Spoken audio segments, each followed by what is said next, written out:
Bismillahirrahmanirrahim. Assalamualaikum warahmatullahi wabarakatuh. Selamat pagi Bapak Ibu sekalian. Sehat semuanya ya? Alhamdulillahirrahmanirrahim. Terima kasih pada kesempatan pagi hari ini kita bisa bersama-sama berkumpul di tempat yang mudah-mudahan diberkahi oleh Allah SWT. Pertama-tama mari kita panjatkan puji syukur kehadirat Allah SWT karena pada kesempatan pagi hari ini kita masih bisa bersama-sama melakukan aktivitas kita. Salat beserta salam semoga tetap tercurahkan kepada baginda alam besar Muhammad Sallallahu Alaihi Wasallam. Bapak Ibu sekalian, yang pertama saya ucapkan selamat datang di sekolah kita SMP Negeri 2 Banjarsari.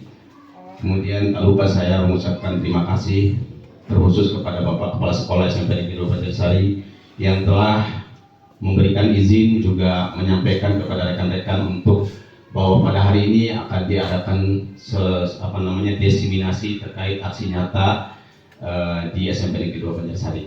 Bapak Ibu sekalian, yang selanjutnya saya juga mengucapkan terima kasih atas kehadiran Bapak Ibu sekalian yang bisa hadir pada hari ini. Tentunya ini merupakan sebuah motivasi yang besar buat saya. Dan ini mudah-mudahan bisa saya manfaatkan dengan sebaik-baiknya. Ucapan terima kasih yang tak terhingga buat Bapak Ibu sekalian, juga semua elemen sekolah SMP Negeri 2 Banjarsari. Bapak Ibu sekalian yang saya hormati, pada kesempatan pagi hari ini izinkan saya selaku calon guru penggerak angkatan 9, di mana pada hari ini saya akan menyampaikan sebuah tugas yang diamanahkan dari hasil pembelajaran saya selama kurang lebih 2 bulan. Sudah nyampe di modul 1.4, ini modul terakhir di paket modul 1 Bapak Ibu sekalian. Dan di modul ini kami semua CGP diperintahkan untuk mendesiminasikan apa hasil yang sudah kami dapatkan. Paling tidak di modul 1.4 ini yang segera harus bisa disampaikan kepada rekan-rekan guru semua. Apa pentingnya modul ini? Tentunya ini sangat penting sekali untuk kemajuan sekolah kita, juga untuk murid kita. Oleh karena itu perlu disampaikan mungkin. Mudah-mudahan pada kesempatan penyampaian ini saya dalam hal ini bukan berarti akan menggurui Bapak Ibu sekalian, tapi ini hanya sebuah sharing saja. Barangkali ada yang perlu nanti kita diskusikan terkait dengan apa itu yang saya sampaikan. Bapak Ibu sekalian, ada beberapa nanti yang akan saya sampaikan dan mudah-mudahan ini bisa jadi bahan diskusi buat kita semua.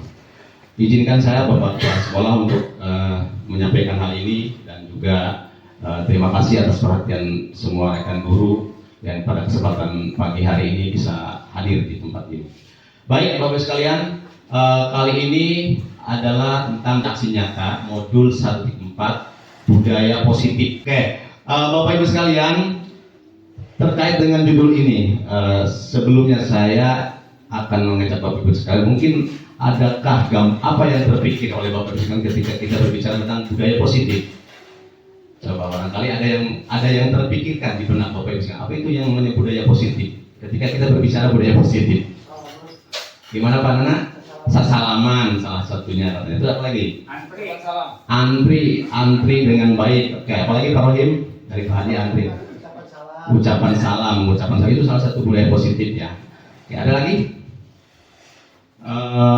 Kira-kira mungkin berdoa setiap pagi mungkin ya bisa masuk.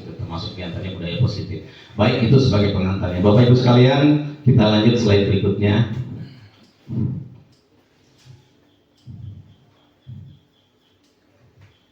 Oke, budaya positif.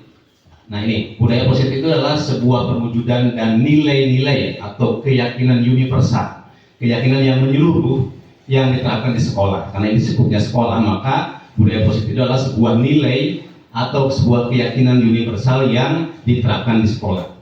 Budaya positif ini diawali dengan perubahan paradigma tentang teori kontrol, Bapak Ibu sekalian, tentang perubahan paradigma dulu.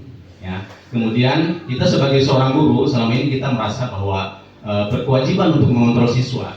Bagaimana siswa itu agar memiliki perilaku yang sesuai juga sesuai dengan diharapkan kita.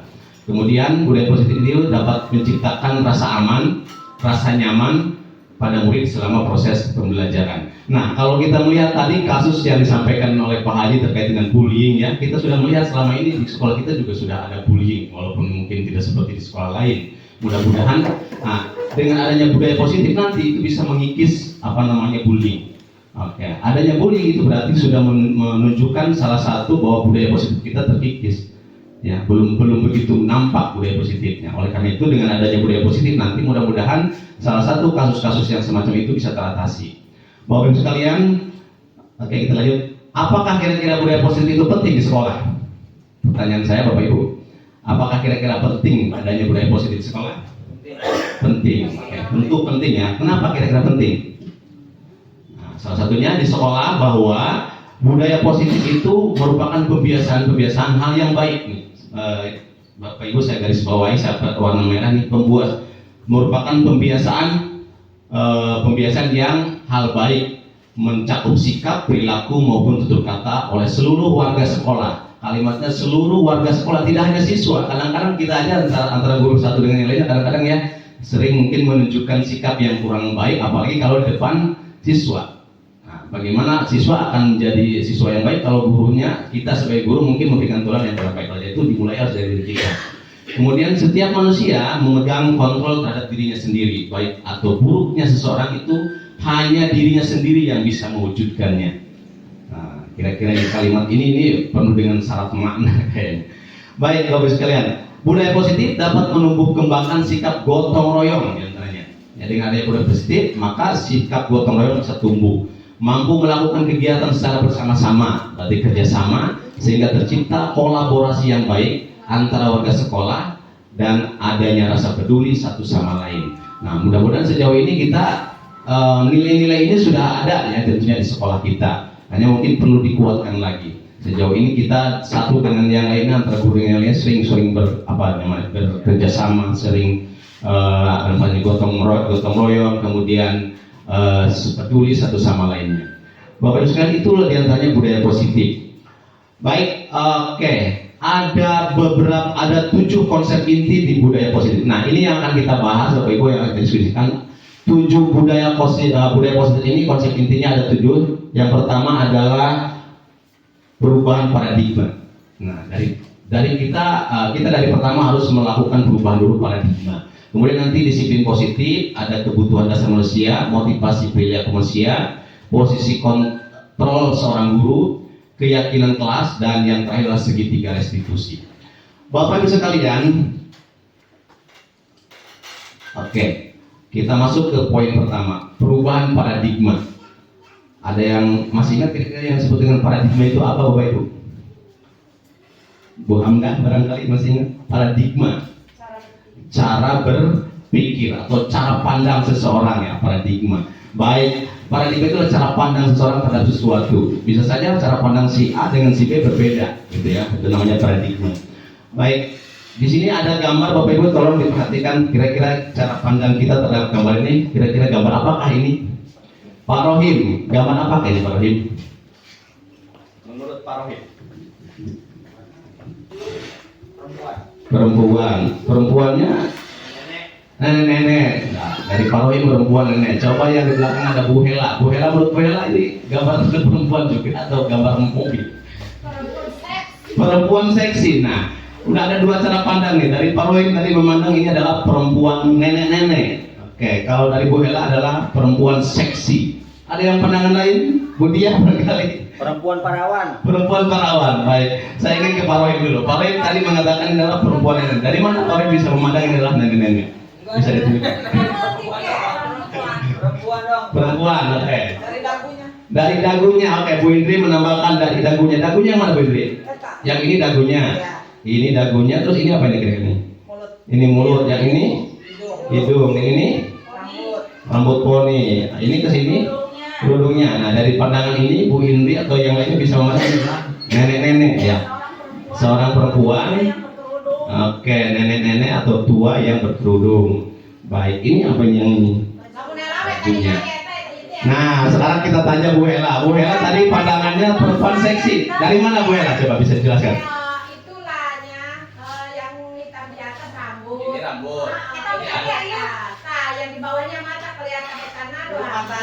Oh, yang ini bulu matanya. Itu di bawahnya dagu. Berarti dilihatnya dari pinggir. Yang di dagu ya? Oke. Ini apa? Telinga. Ya, jadi dagunya di sini begini ya. Baik. Yang ini kira-kira yang hitam ini? Leher. Leher ada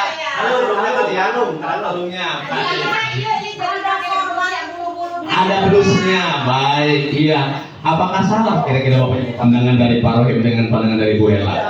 Tidak, tentunya tidak salah ya. Karena ini sebuah problem atau paradigma, cara pandang kita, masing-masing punya pandangan ya. Yang penting ada pendapat itu bisa dikuatkan dengan argumennya, dengan alasannya. Kayak dari Pak Rohim tadi ini jelas, kita dari ditambah oleh Bu Indi bahwa ini digambarkan sebagai nenek-nenek, ada juga yang digambarkan sebagai perempuan yang muda yang seksi. Baik, oke, kita lihat ke gambar kedua ya. Gambar kedua, nih, coba saya ingin ke Pak saya nih, Pak saya dari tadi kayaknya belum memandang. Pandangan apa nih Pak saya di gambar ini? Dia sedang memandang, membelakangi kita. Ada siapa? Orang sedang menggunakan tudung, membelakangi kita. Sedang memandang. Ada orang menggunakan tudung atau topi sedang duduk membelakangi kita. Oke, itu satu. Ada lagi pandangan Bapak Ibu yang lainnya? Wajah seorang laki-laki, kakek-kakek, brewokan, berambut. Oke, baik. Bu Hamda barangkali ada tambahan lagi? Ada dua gambar. Pertama itu hidung, ada yang jadi hidung itu. Ada orang yang bertopi membelakangi kita. Kemudian latarnya itu keseluruhan dari jauh itu terlihat seperti wajah seorang laki-laki, tapi bibirnya aneh tuh, bibir bawahnya. Iya. Tapi di satu sisi mungkin ini adalah yang ketiga adalah sebuah pemandangan, sebab di situ ada pohon tuh yang jadi tarang rambutnya itu kan pohon-pohon gitu. Bisa jadi ini sebuah pemandangan yang apabila dilihat secara spesifik itu halus karena gunung gitunya gitu. Itu mata kayaknya saung gitu. Jadi ada kemungkinan 3 gambar ini Pak. Baik, terima kasih Bu Hamda. Ya, sudah ada banyak pendapat terkait gambar ini. Ini namanya paradigma ya. Kita berpendapat, berargumen, memahami sesuatu. Gambar ini bisa diartikan banyak hal. Tadi paling tidak ada 3 hal yang kita dapatkan dari gambar ini. Tadi Bu Hamda menyampaikan ada yang ini katanya bisa dari 3 gambar ya Bu Hamda ya. Bisa jadi pemandangan, kalau dianggap pemandangan itu karena ini ada pohon kayu ya di sini. Kemudian ini ada orang yang sedang duduknya di kayu atau di apa nih ya bisa di tumbuh-tumbuhan atau mungkin ada batunya kayak gitu. Nah di sana dia memandang ke arah sana, di sini ada pemandangan juga bisa atau apa. Itu yang pertama. Kemudian yang kedua dari Pak saya juga tadi ini memandang sebagai seseorang yang memakai topi dan sedang duduk di memandang sesuatu seperti itu ya Pak saya. Dan yang berikutnya ini penampakan sebuah wajah yang bisa kita ilustrasikan wajah seseorang yang penuh dengan jenggot, ada kumisnya, di bagian bibirnya juga tumbuh kumis-kumis seperti itu Pak. Tapi ini juga bisa dilihat seperti tunggul kayu ya, bisa juga. Kemudian di bagian ininya ini bisa diartikan digambarkan seperti rambut kayak gitu.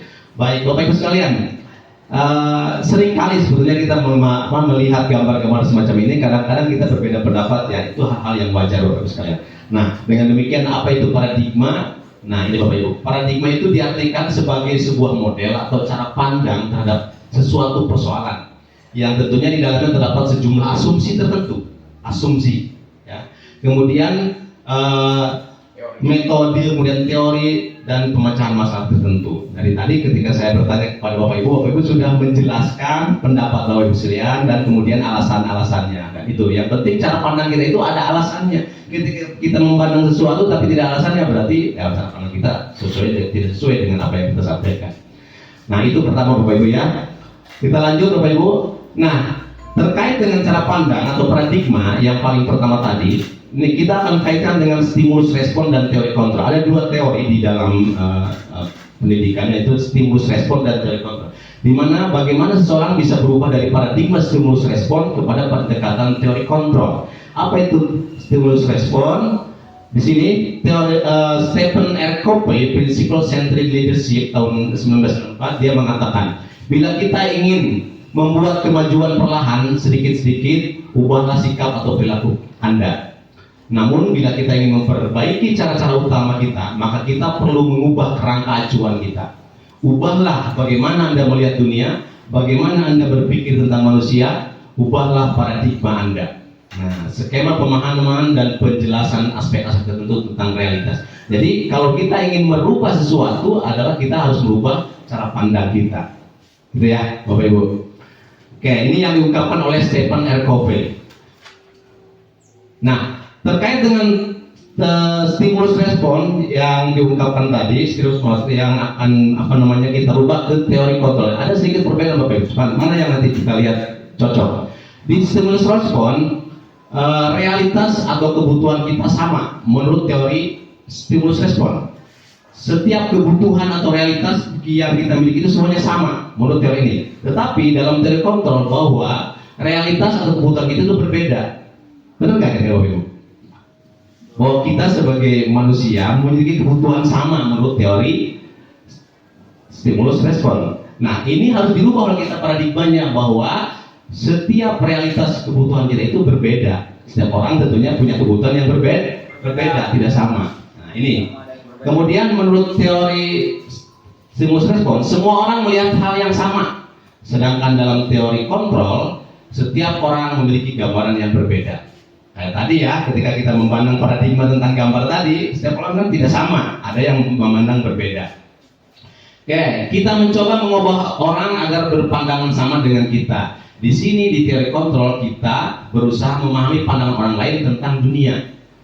Nah, jadi walaupun berbeda kita tetap berusaha untuk memiliki pandangan terhadap orang lain tentang dunia, ya, memiliki pemahaman. Kemudian yang ketiga berikutnya, perilaku buruk dilihat sebagai suatu kesalahan.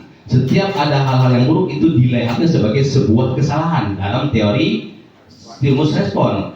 Bagaimana dengan teori kontrol? Menurut teori kontrol bahwa semua perilaku memiliki sebuah tujuan.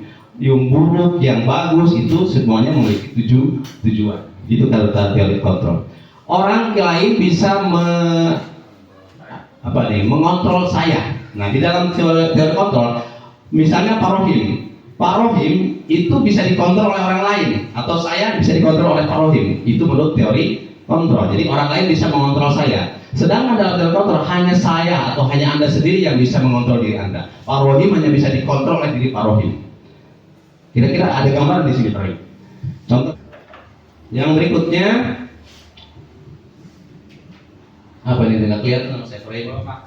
Pemaksaan ada pada saat bujukan gagal.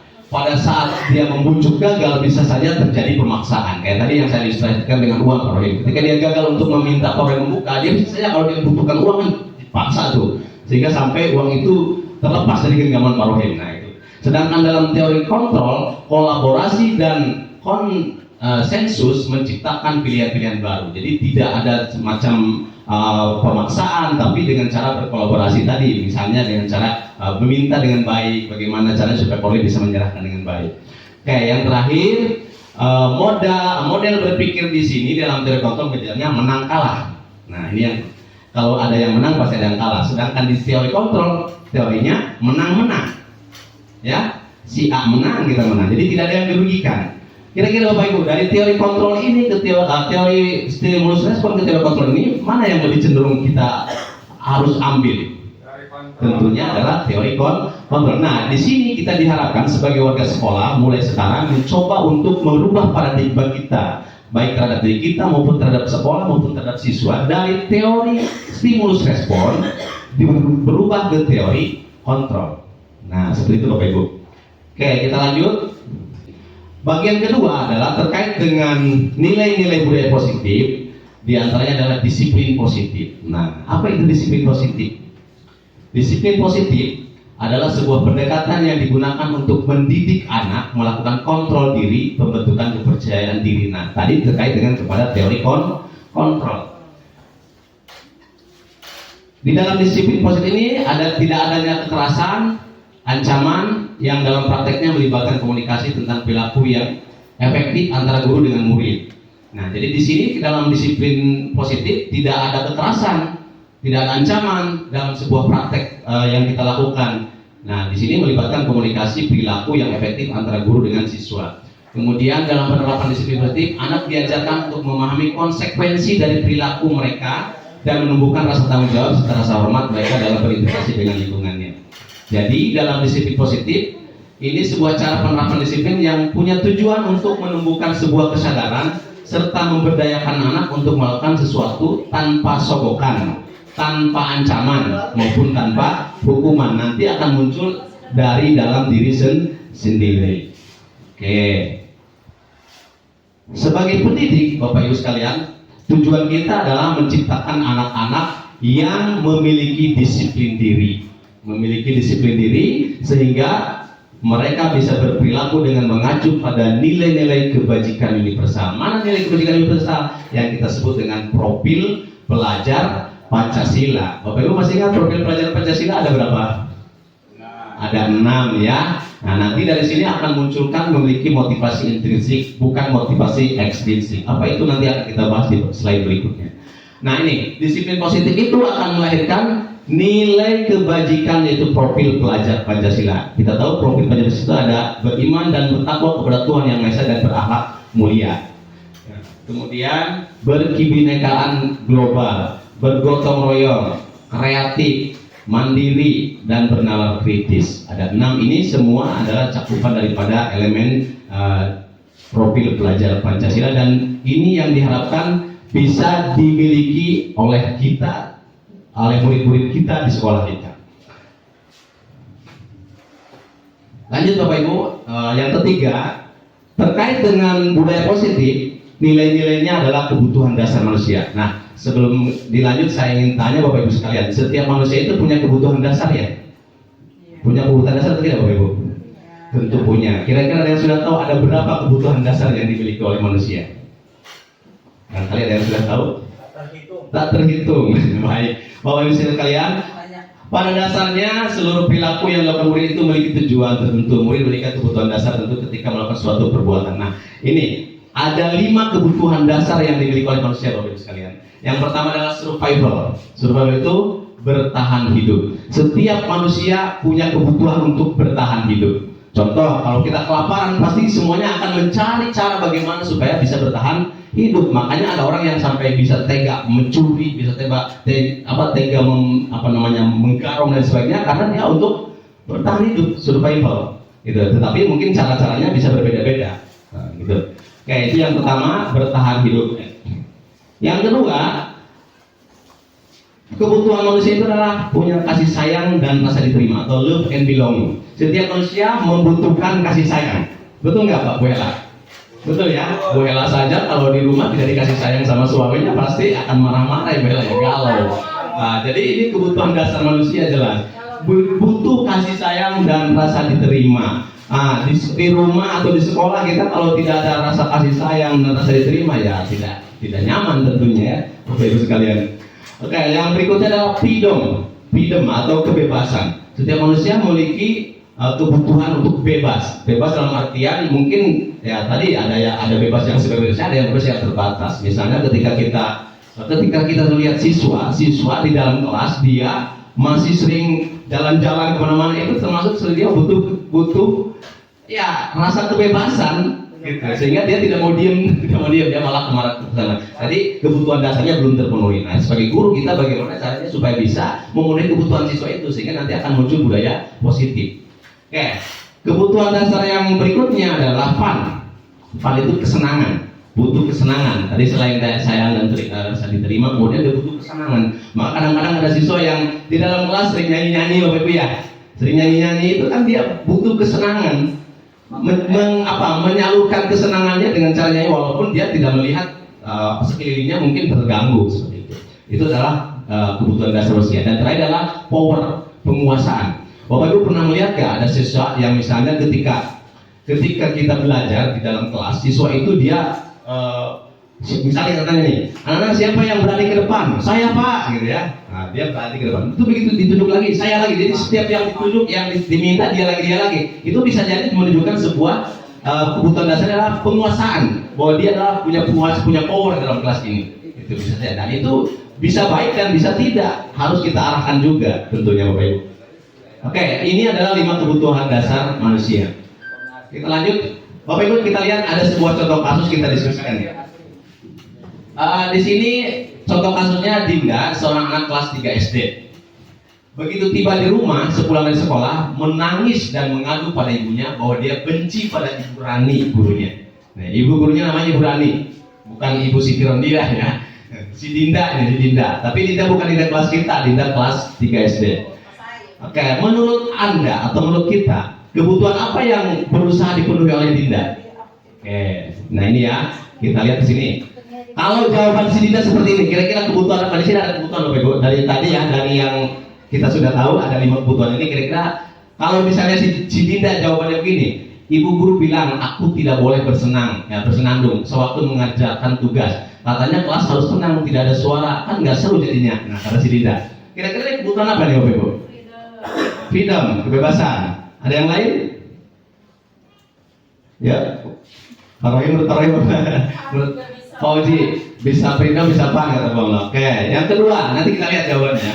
Yang kedua, ibu guru tidak menyapaku hari ini, padahal aku pakai jepit rambut baru. Nah, dia pakai jepit rambut baru, tapi ibu gurunya tidak menyapa. Kira-kira? Betul, oke. Oke, yang ketiga, aku bosen. Masa belajarnya cuma gitu-gitu aja, dengerin ibu guru saja. Pan. Aku sebel gambarku tidak rapi, malah ibu guru menunjukin ke teman-temanku di depan kelas. Kemana Bu? Oke, yuk untuk bisa membuktikannya kita lihat jawabannya ya. Nah ini Bu. Yang pertama ini masuk ke fun, kesenangan ya, kesenangan. Ibu guru bilang, jadi dia itu sewaktu model itu kesenandung terus ya. Tadi yang saya sampaikan, dia senang gitu. Jadi berusaha untuk memenuhi kebutuhan kesenangan dia. Oke, yang kedua, benar dari Bu Hamda tadi juga ada ya kesenangan juga. Ibu guru tidak menyapaku hari ini padahal aku pakai jepit rambut baru. Nah, ini kasih sayang dan rasa diterima. Dia ingin diperhatikan, ingin dikasih sayang gitu. Ibu Hela di rumahnya nggak ditanya-tanya sama suaminya, marah ke suaminya. Jadi dia pengen diperhatikan Bu Hela itu. Ya, Ibu Rini juga mungkin seperti itu ngalamin ya. Semua kita pasti ngalamin hal-hal semacam ini. Oke, yang ketiga, aku bosan ini menunjukkan kebutuhan kebebasan. Ya, nah, jadi dia itu bosan dengarnya materi gitu-gitu ada, pengen ada yang lain. Kayak yang terakhir adalah penguasaan. Aku sebel gambarku tidak rapi, malah ibu guru menunjukkan ke teman-teman di depan kelas. Nah, dia itu penguasaan efeknya. Baik Bapak Ibu sekalian, ini terkait dengan kebutuhan manusia. Ada 5 kebutuhan manusia tadi ya. Yang pertama tadi apa Bapak Ibu? Yang ingat? Survival, bertahan hidup. Yang kedua? Love and belonging. Yang ketiga? Freedom ya, kebebasan. Kemudian power, kekuatan. Dan yang ketiga adalah fun. Gitu ya. Baik, kita masuk ke yang keempat Bapak Ibu, terkait dengan nilai-nilai yang sebagai elemen daripada budaya positif. Yang keempat adalah motivasi perilaku manusia. Kalau berbicara dengan terkait dengan motivasi itu apa sih Bapak Ibu? Dorongan ya, dorongan. Kalau dorongan itu kira-kira adanya dari dalam atau dari luar? Bapak Ibu? Luar dalam kata Pak Haji. Baik, benar sekali Pak Haji. Jadi kalau motivasi itu ternyata ada yang motivasi dari dalam, ada yang motivasi dari luar. Yang disebut dengan motivasi ekstrinsik dan motivasi intrinsik. Oke, kita lihat di sini dorongan yang timbul pada diri seseorang. Menurut Kamus Besar Bahasa Indonesia, bahwa motivasi adalah dorongan yang timbul pada diri seseorang, baik secara sadar ataupun tidak sadar, untuk melakukan suatu tindakan untuk tujuan tertentu.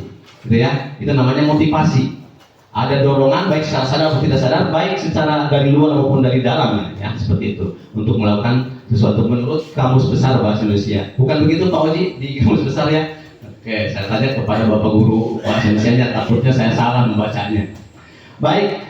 Oke, nah ini ada 2 macam motivasi Bapak Ibu tadi yang disampaikan oleh Pak Haji, ada luar dalam, betul. Ada yang disebut dengan motivasi eksternal atau eksternal atau ya, eksternal boleh atau eksternal. Ada juga yang disebut motivasi intern. Kalau eksternal itu motivasi yang muncul dari luar. Contoh misalnya, murid melakukan kedisiplinan dikarenakan takut. Dia disiplin, tapi disiplinnya karena takut. Nah, itu kan motivasi ya. Motivasi dia untuk melakukan disiplin, iya oke. Tapi karena dia merasa takut sehingga dia disiplin. Itu berarti dia ada dorongan dari luar.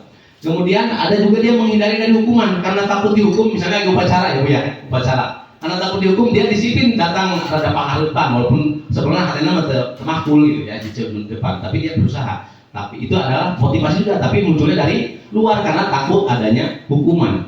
Kemudian yang ketiga, pengharapan akan bentuk penghargaan. Dia ada motivasi tapi ada rasa pengharapan. Misalnya dia ketika misalnya mau melakukan suruh berdoa atau suruh berlomba ngaji misalnya, dia mau tapi dengan harapan untuk mendapatkan juara, dapat penghargaan, itu kan termotivasi dia. Nah, itu termasuk motivasi, tapi motivasinya dari luar karena ingin mendapatkan sesuatu. Dan yang kedua adalah motivasi internal atau eksternal, intrinsik. Nah, motivasi ini di mana murid melakukan kedisiplinan karena sadar akan nilai kebajikan dalam dirinya.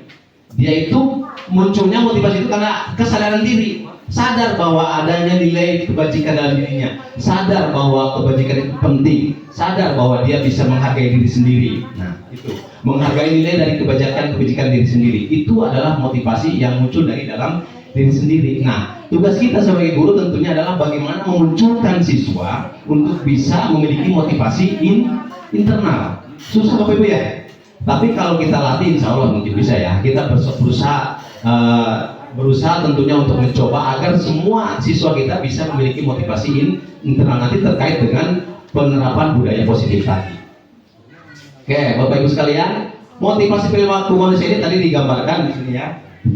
Yang pertama, untuk menghindari ketidaknyamanan atau hukuman, ini termasuk kepada motivasi eksternal ya tadi ya. Contoh, murid bertanya, apa yang akan terjadi apabila saya tidak melakukannya? Nah, ini pertanyaannya seperti ini kalau yang eksternal.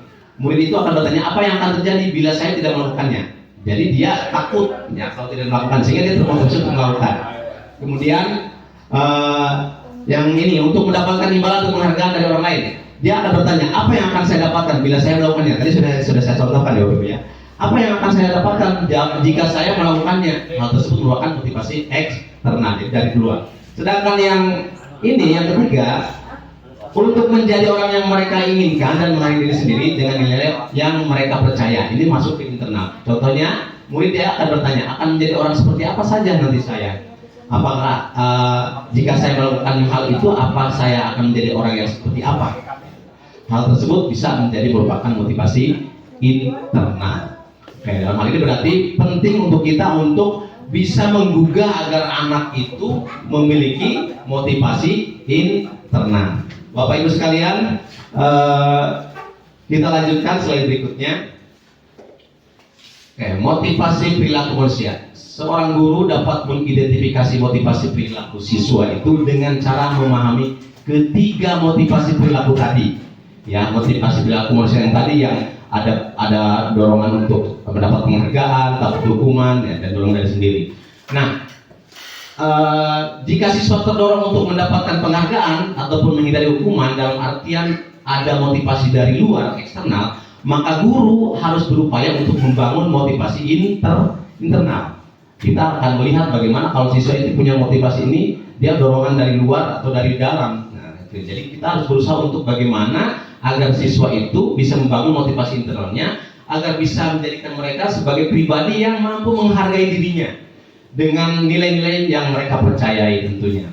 Oke, kita lanjut ke yang kelima Bapak Ibu sekalian. Budaya positif, nilai-nilai yang ingin kita bangun di dalamnya adalah ada posisi kontrol seorang guru. Nah, sekarang kita ke seorang guru. Bapak Ibu sekalian, sebagai seorang guru itu ternyata memiliki posisi kontrol. Kira-kira Bapak Ibu sudah pernah mendengar nggak poin yang ini?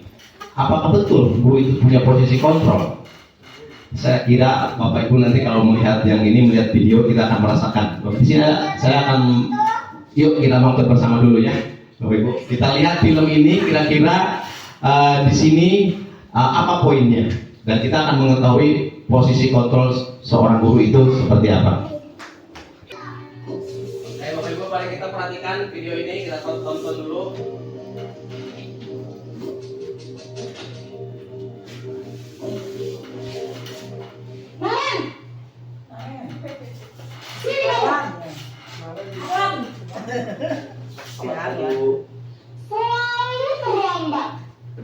Jadi siapa ini ya?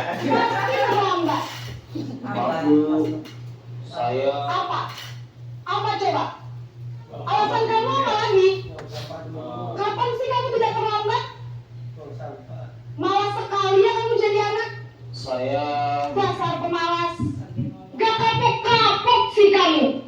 Sudah berapa kali terlambat? Sana, kamu keliling lapangan basket 2 kali. kenapa saya harus ke lapangan basket, Bu? Kenapa? Kamu melawan ibu. Berani-beraninya jawab. Sudah terlambat, masih berani jawab nggak? Sekarang, keliling lapangan basket 5 kali sekalian. Biar kapok. Cepat. Pergi sana ke lapangan basket.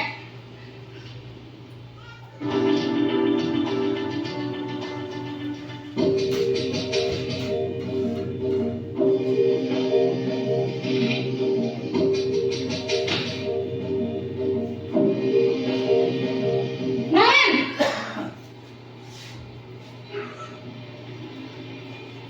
Selamat pagi, Bu. Naren. Kamu kenapa terlambat lagi, nak? Ya Tuhan, Naren. Kamu senang ya bikin ibu susah ya? Kalau kamu terlambat lagi, nanti ibu yang ditegur bapak kepala sekolah, nak. Disangka ibu tidak bisa membina kamu. Duh, gimana ini? Maaf, Bu. Gusti Naren. Kamu suka ya kalau ibu ditegur bapak kepala sekolah? Terus, sekarang ibu harus tulis apa ini di buku absen? Ini kamu sudah sering terlambat loh. Ibu harus apa coba? Maaf, Bu. Maaf sekali. Ya sudah, lain kali jangan bikin ibu susah lagi ya nak ya. Ibu tidak akan kuat lagi kalau kamu begini terus. Bisa jantungan kalau ibu ditegur bapak kepala sekolah. Sana cepat ke kelas. Maaf ya, Bu. Maaf sekali. Posisi pembuat rasa bersalah berbicara dengan nada tenang.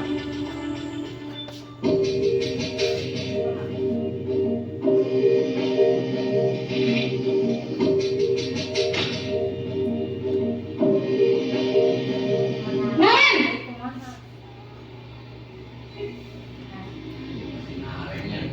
Selamat pagi, Bu. Wah, sudah jam berapa ini nak? Terlambat lagi ya sayang. Iya, Bu. Habis ibu saya lupa bangunkan saya, Bu. Kamu malah menyalahkan ibu kamu. Kamu bukannya anak yang larinya paling kencang. Kok terlambat sih? Iya, Bu. Saya memang terlambat bangun tadi. Jadi, biarpun saya lari kencang, tetap gak kekejar, Bu. Ya sudah sana. Nanti lain kali larinya lebih kencang lagi ya. Biar gak terlambat lagi. Bikin seneng ibu. Demi ibu. Bisa kan? Bisa lah, Bu. Ya sudah sana masuk kelas. Ibu beresin urusan absen kamu. Kamu ini ada-ada saja.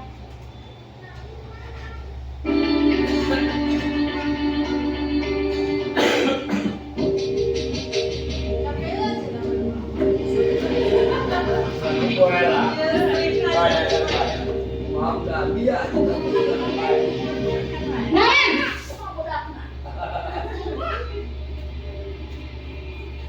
Selamat pagi, Bu. Naren, apa peraturan sekolah kita tentang jam berapa kita harus masuk sekolah, nak? Kita harus di sekolah jam 7, Bu. Iya betul, sekarang sudah jam 7.20.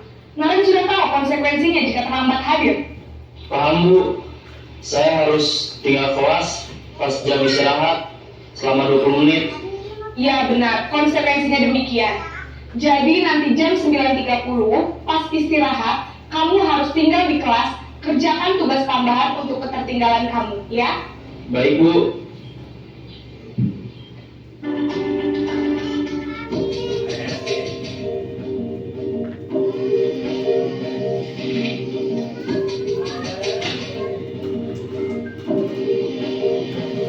Naren!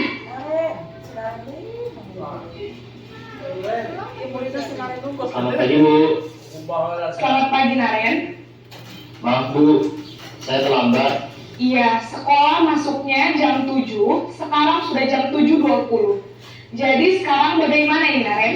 Maaf Bu, saya lupa setel alarm saya semalam. Baiklah, menurut kamu, keyakinan sekolah yang mana yang perlu kamu tingkatkan?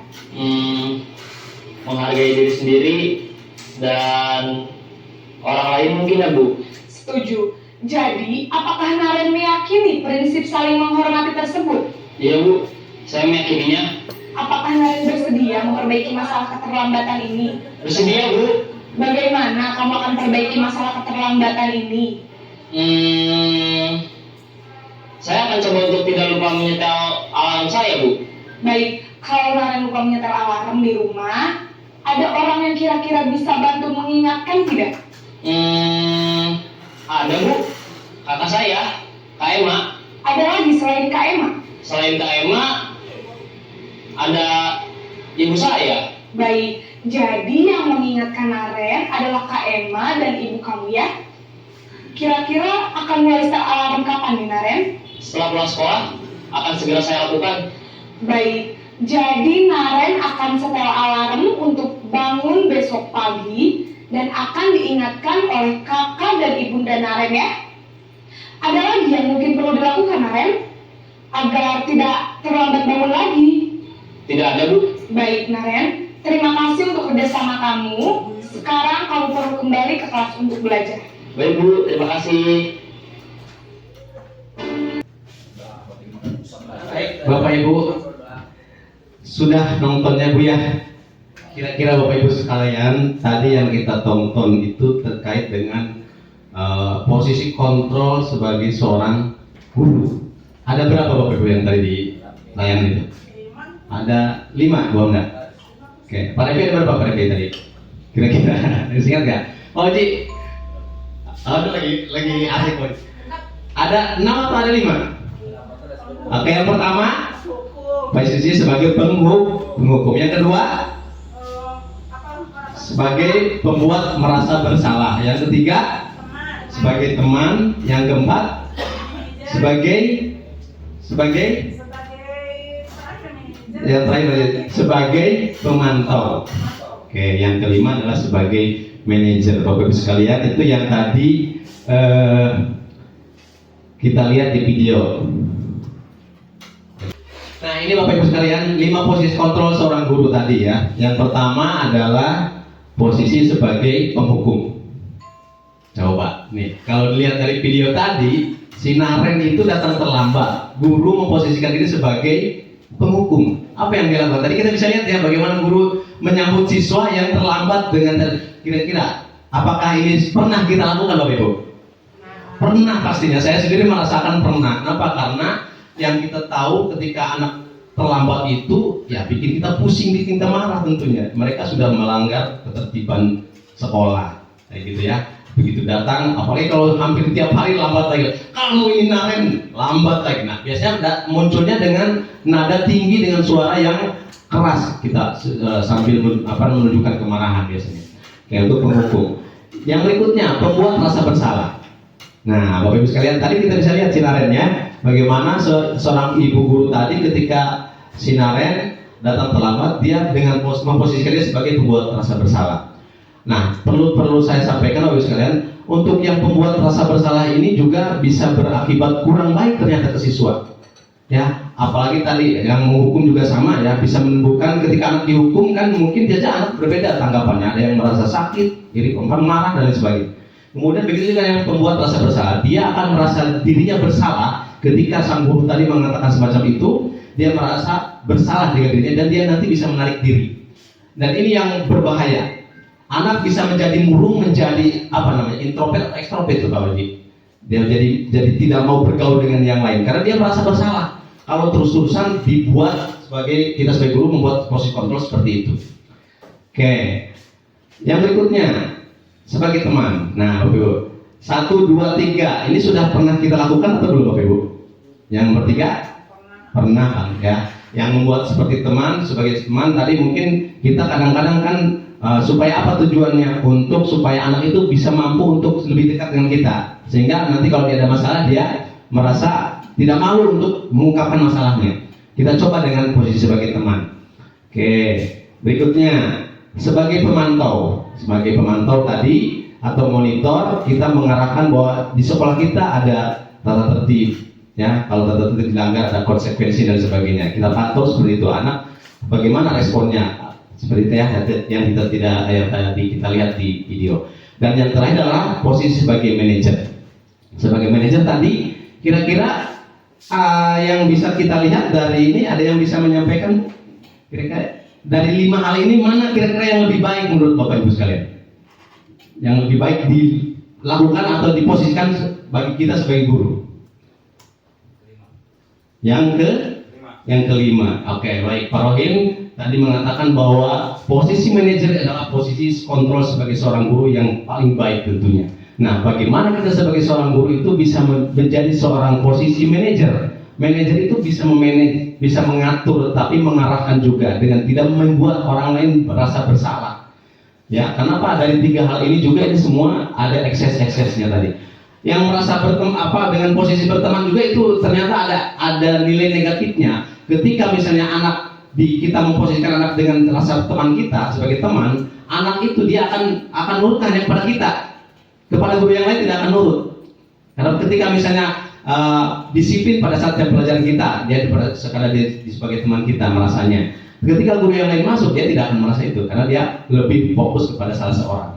Gitu. Ternyata yang paling baik adalah ini di posisi sebagai manajer, dan diharapkan seorang guru itu, kita sebagai seorang guru diharapkan walaupun kita mungkin pernah mengalami kelima-lima ini, ya, dan yang paling penting adalah mungkin di sini yang harus bisa kita lakukan sebagai seorang guru, menjadi sebagai kontrol terhadap siswa ataupun terhadap murid-murid kita.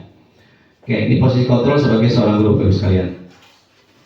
Nah, bagaimana contoh penerapan posisi kontrol? Ini bisa lihat ada sebuah kasusnya murid tidak memakai atribut lengkap saat upacara bendera. Ini yang sering kita lakukan mungkin ya, sering kita hadapi. Murid tidak memakai atribut lengkap saat upacara bendera. Ketika kita memposisikan sebagai penghukum, maka patuhi peraturan sekolah, kata-katanya. Salah satu contoh kata-katanya, patuhi peraturan sekolah, berdiri di barisan lain. Nah, ini kan yang kita lakukan. Ya, anak tidak memakai atribut lengkap. Kita memposisikan sebagai penghukum. Gini biasanya munculnya, marah-marah kan? Apalagi kalau kita lihat Saiful Bahri. Ya, Saiful, baris di bagian itu. Nah, itu yang sering kita lakukan hari ini ya. Oke, bagaimana dengan posisi pembuat rasa bersalah? Ini misalnya, berapa kali ibu bilang sama kamu, ibu kecewa sama kamu, di salah satu kata-katanya. Sehingga dengan kata-kata ini bisa membuat anak itu merasa bersalah. Apalagi dengan kata-kata yang lain yang bisa lebih membuat dia merasa bersalah. Nah, diusahakan kita sebagai guru tentunya jangan terus-terusan melakukan posisi yang di sini, karena ini bisa berakibat negatifnya lebih-lebih. Oke, yang berikutnya sebagai teman. Kamu lagi, jangan gitu dong. Ayo gabung dengan yang lain. Untung ada ibu. Nah, ini yang tadi yang lebih jelasnya di videonya Sinaren tentunya. Oke, sebagai pemantau. Kamu sudah melanggar peraturan sekolah, kamu tahu konsekuensinya. Nanti saya cek kerjakan apa yang seharusnya kamu lakukan. Ini sebagai pemantau. Dan terakhir sebagai manajer tadi, apakah kamu tahu kesalahan kamu? Nah, ini berarti kita sebagai manajer kita mengungkap dulu supaya dia itu menyadari kesalahan dia itu apa. Tidak langsung menyalahkan, kamu salah, tidak. Itu caranya. Kemudian apa kira-kira pendapatmu bagaimana cara memperbaiki kesalahan kamu? Nah, jadi kita di sini dalam posisi manajer kita mencoba mengungkap bagaimana dia merasa salah. Gitu. Mungkin kemarin saya dengan Pak Rohim sudah mencoba Pak di sini, walaupun saya sendiri masih belum begitu maksimal mungkin, tapi kita kemarin mencoba menangani kasus beberapa siswa. Saya memposisikan itu, Pak Rohim kemarin memposisikan yang ini, mencoba memposisikan yang ini, sehingga tadi kemarin tidak menyalahkan, tidak menghukum dan lain sebagainya. Seperti itu. Kita coba nanti bagaimana mempraktekannya Bapak Ibu sekalian. Oke, 5 posisi kontrol itu seorang guru itu seharusnya menggunakan peran kontrol sebagai manajer, di mana guru dapat berkolaborasi dengan siswa. Ya, sebagai manajer itu guru bisa berkolaborasi dengan siswa, kemudian memberi tanggung jawab atas perilaku mereka, kesalahan mereka itu supaya mereka merasa bertanggung jawab. Kemudian memberikan dukungan dalam menemukan solusi. Nah, biar mereka itu bisa menemukan solusinya sendiri, bukan kita yang memberikan solusi, tapi kita angkat, kita buka supaya bisa menemukan solusi sendiri. Supaya artinya kan nanti akan muncul ke motivasi intrinsiknya, kesadaran dirinya. Oke, kemudian untuk setiap masalah yang dia mengambil peran sebagai manajer mengacu pada konsep segitiga restitusi. Nah, ini yang belum kita bahas nih. yang dapat membantu siswa menjadi manajer bagi diri mereka sendiri, membangun identitas positif dan meraih keberhasilan dalam diri mereka. Tentunya adalah untuk kebaikan anak yang kita inginkan. Oke, Bapak Ibu, yang berikutnya sebelum ke restitusi ada satu yang ini nih, keyakinan kelas pasti termasuk kepada nilai-nilai budaya positif. Keyakinan kelas atau keyakinan sekolah. Nah, keyakinan kelas itu apa? Bapak Ibu sekalian, yang disebut dengan yang dimaksud keyakinan kelas adalah nilai kebajikan universal yang disepakati secara tersirat dan tersurat tanpa melihat latar belakang suku, negara, bahasa maupun agama yang diyakini. Nilai ini dapat dijadikan sebagai landasan bagi kita dalam membuat suatu keyakinan kelas. Mana nilai-nilainya? Nah, membantu dalam pembentukan budaya disiplin positif kelas dalam menyusun keyakinan kelas, siswa harus dilibatkan. Nah, poinnya, siswa harus dilibatkan ketika menyusun keyakinan kelas. Tidak bisa kita sendiri, Bapak Ibu. Beda nggak dengan membuat tata tertib, Pak Rodin? Kalau membuat tata tertib sekolah, siswa dilibatkan nggak? Nggak kan? Kita yang membuat. Siswa terlambat, poinnya sekian misalnya kan? Siswa rambut panjang, berarti melanggar tata tertib. Tidak pakai baju rapi, tata tertib. Tapi siswa pernah dilibatkan nggak? Belum pernah. Nah, beda ya. Jadi keyakinan kelas berbeda dengan tata tertib sekolah. Oke, di sini jadi dalam hal ini dibuatnya berdasarkan kesepakatan dan melibatkan siswa. Bahkan akan lebih bagus lagi kalau melibatkan elemen sekolah, minimal aja dengan wali kelasnya terlibat. Nah, supaya mereka meyakini nilai kebajikan dan benar-benar menjadi keyakinan mereka yang muncul dalam diri mereka sebagai motivasi intrinsik. Oke, langkahnya Bapak Ibu untuk membuat keyakinan kelas ini ada 5 langkah Bapak Ibu. Perhatikan, yang pertama, harus berdiskusi memunculkan peraturan-peraturan yang perlu ditaati warga kelas. Diskusi dulu kita dengan siswa, ya, akan membuat peraturan-peraturan yang terkait dengan keyakinan kelas. Mengubah peraturan menjadi kalimat yang lebih positif. Di dalam keyakinan kelas itu kalimatnya harus kalimat positif, tidak boleh kalimat negatif. Kalau muncul misalnya ketika diskusi kalimat negatif, kita harus ubah ke kalimat positif. Contoh misalnya kalimat negatif, tidak boleh terlambat, itu kan kalimat negatif ya. Nah, kalau itu kalimat negatif, kita ubah ke kalimat positif. Jadi gimana Pak Haji? Datang tepat waktu. Jadi kata tidak boleh terlambat itu kan kalimat negatif. Kita rubah di dalam keyakinan kelas, rubahnya jadinya kalimat positif. Harus jadi datang tepat waktu, kayak gitu misalnya. Oke, yang ketiga langkahnya menjadikan peraturan itu menjadi nilai kebajikan mereka. Dari peraturan-peraturan tadi yang sudah dibuat ke yang nilai positif, kalimat positif, disarikan supaya menjadi sebuah nilai kebajikan yang diyakini oleh kelas. Oke, kemudian dari situ langkah berikutnya berdiskusi mengenai gambaran perilaku yang mencerminkan keyakinan perilaku siswa yang mencerminkan keyakinan kelas yang sudah dibuat seperti apa. Dan terakhir nanti diskusi mengenai peran seluruh warga sekolah. Jadi keyakinan kelas itu harus diikuti dan dituruti atau dilakukan oleh semua kelas, oleh warga kelas tersebut karena dibuat oleh mereka. Intinya gini, bahwa keyakinan kelas itu dibuat berdasarkan kesepakatan. Kita buat kesepakatan, anak disuruh membuat kira-kira ini apa yang dimunculkan nih. Nah, dari situ kita ambil nilai positifnya, kemudian dijadikan sebagai keyakinan kelas. Oke, Bapak Ibu sekalian, supaya lebih realnya mungkin kita yang ke-6 ya, ke-6 ya Pak, saya lupa nih. Meninjau ulang keyakinan kelas dari waktu ke waktu, ditinjau kalau misalnya ada yang tidak sesuai, ditinjau lagi dari waktu ke waktu supaya ada perbaikan. Oke, ini proses pembuatannya Bapak. Ini yang kemarin saya coba buat di kelas 9C. Proses pembuatan keyakinan kelas. Nah, dari mulai merumuskan peraturan kelas dengan siswa, kita ngobrol dulu nih. Kita akan membuat peraturan kelas, ya, keyakinan kelas seperti ini. Nanti anak diminta untuk menuliskan beberapa kalimat atau kata yang kira-kira terkait dengan keinginan mereka. Nah, nanti kita kumpulkan, anak boleh disuruh untuk menempelkan ke papan tulis atau ke mana yang sudah kita siapkan. Nanti dari situ kita analisis mana yang masuk nilai positif dan tidak. Nah, terakhir nanti kalau sudah terkumpul dan sudah tergeneralisasi, kita adakan penandatangan keyakinan kelas. Anak suruh menandatangani, jadi supaya mereka merasa oh ini adalah keyakinan kelas kita dan dibuat oleh kita. Ditandatangani, ya. Kemudian setelah itu hasilnya ditempel dipajang di kelas supaya supaya nanti anak itu selalu ingat gitu. Yang kelas 9C ini mungkin nanti sudah saya suruh Bu itu ya, suruh dibuat, nanti mungkin mereka masih ingat ada, kalau nggak salah ada 10 poin. Oke, nah ini contohnya Bapak. Contoh keyakinan kelas yang dibuat, misalnya nih keyakinan kelas 9A, menjaga kebersihan kelas. Ini kan nilainya nilai positif semua Bu, ya, menjaga kebersihan kelas. Artinya ketika anak ada yang buang sampah apa kan sudah melanggar keyakinan kelas. Jadi nilai positifnya adalah salah satunya menjaga kebersihan kelas ini adalah nilai keyakinan kelas, nilai positif yang mereka buat dan mereka yakini. Gitu. Kemudian menghargai teman dan guru. Ketika belajar, mereka malah ngobrol, nah itu kan tidak menghargai teman. Nah, dalam hal itu untuk menghilangkan hal yang buruk seperti itu, kita buat keyakinan kelas. Kalimatnya adalah misalnya menghargai teman dan guru.